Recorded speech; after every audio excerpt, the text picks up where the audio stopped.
I filmed this recipe a while ago, but I wanted to share it with you because it was so delicious. I had purchased this shredded cabbage from Trader Joe's, just trying to make my life a little easier, but then I never ended up using it, so I realized I either needed to throw it out or make something with it. So I decided to make soup. I also had a very small amount of fire roasted tomatoes, so I needed to use these in something. And these potatoes were starting to get soft, so I definitely needed to use those. I found 1 clove of garlic, I had 1 kale leaf, and 1 fresh carrot that was left. I recently told you guys that I'm not peeling my potatoes anymore, and I was thinking about this. You know, sometimes we process our own food and eliminate nutritional value from that food, and that's one of those things that I've done with potatoes that I've determined that I'm not going to do anymore. In this new year, I'm trying to feed myself better, and for me, that means making small changes like that. I was trying to think what other veggies I could not peel. Probably carrots. I don't know, I'll have to think about that. I've also been doing this thing where I haven't been using bouillon. I've just been using the actual ingredients to flavor the soup. It does take a longer time for the flavors to develop, so if you don't have the time, then you may just want to add in the bouillon. But I've been surprised at how flavorful it can be without adding any extra bouillon or broth. I've also just been throwing in 1 entire clove of garlic to season some of my meals, and it's been working out perfectly, and then it doesn't require all of that chopping. And I don't think I showed it, but I did add the clove of garlic here.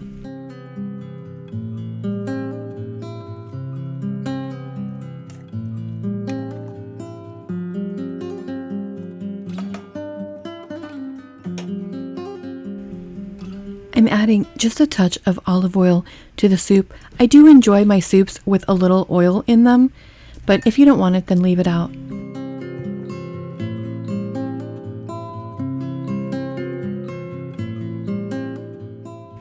I'm also adding a small amount of turmeric. I've been using this a lot lately. I used to be very hesitant about this because too much of this and it tastes bitter. However, it's quite delicious in small amounts. That's one of those things that in certain types of cuisines, like in Indian cooking, they've really mastered how to balance the spices that they use so that they're not overbearing. But if you're cooking something like that and you're not aware of all of those techniques, then it's easy to make something that tastes really terrible. I probably could have started by cooking the cabbage first and then adding in the potatoes about 5 minutes later, because I do really like it when the cabbage has a nice long time to cook, because it adds a sweetness to the broth that takes a while to develop.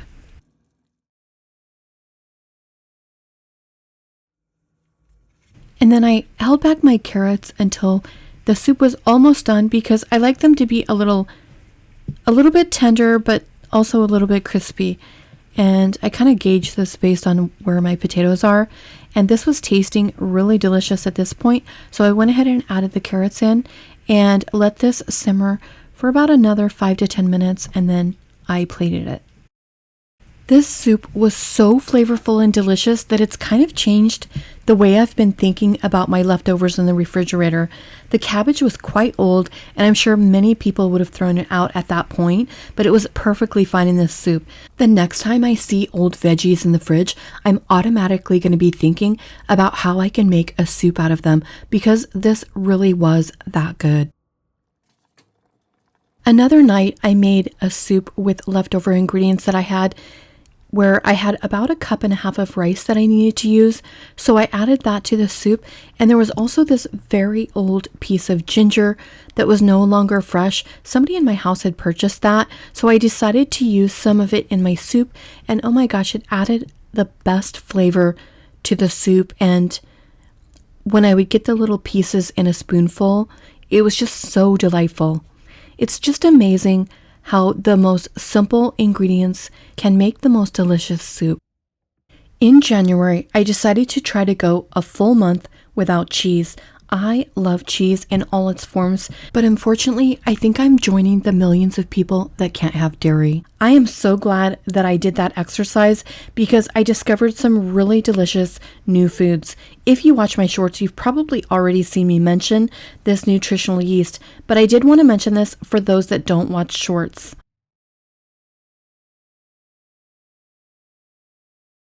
Think of this as a seasoning blend that's good for you. It's high in protein and lots of other vitamins like vitamin B6 and B12, which of course makes this especially valuable. It tastes kind of like a mild cheese, but it's also rich in an umami flavor. What is umami? Well, umami is actually a Japanese word that means delicious taste. I've also heard it described as the essence of deliciousness. It's also one of the 5 basic taste profiles. Umami flavors are found in meat and broth and also things like soy sauce and seaweed. And it's a flavor that I really enjoy. So I don't know if that's helpful or not. All I know is I've been making some delicious meals using the nutritional yeast as a main flavor component. And I also like the fact that this doesn't have any cholesterol in it. Let me tell you about some of the dishes I've been making with this. A lot of people love this nutritional yeast on popcorn, and I do too. This has been one of my favorite snacks lately, and it's just so delicious. The nutritional yeast tastes a little bit salty, but it really doesn't have very much sodium in it, so it might be something that would be good for someone trying to reduce their sodium. And as you probably know, cheese does have a lot of sodium in it, so it's kind of nice that this has a cheesy flavor. It's especially good with some Louisiana hot sauce or red hot, or even Tabasco would work sprinkled into the mix. So far, the Crystal brand Louisiana hot sauce has been my favorite, but I ran out of that and I had one of these jars of Louisiana hot sauce from Dollar Tree that I tried, and I like it too, just not quite as much as the Crystal.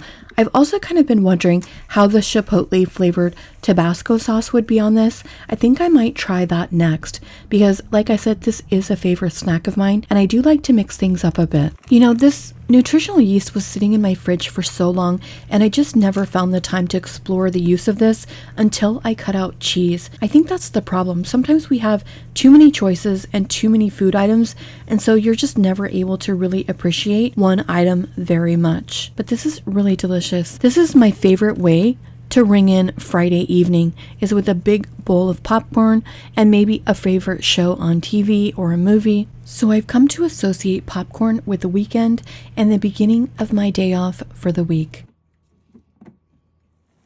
I've been using this a lot lately to season my pasta sauces.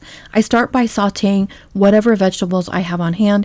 Usually that means zucchini, tomatoes, and some kind of peppers. And during this time, it looks like I also had a few olives, some kale, and 1 clove of garlic.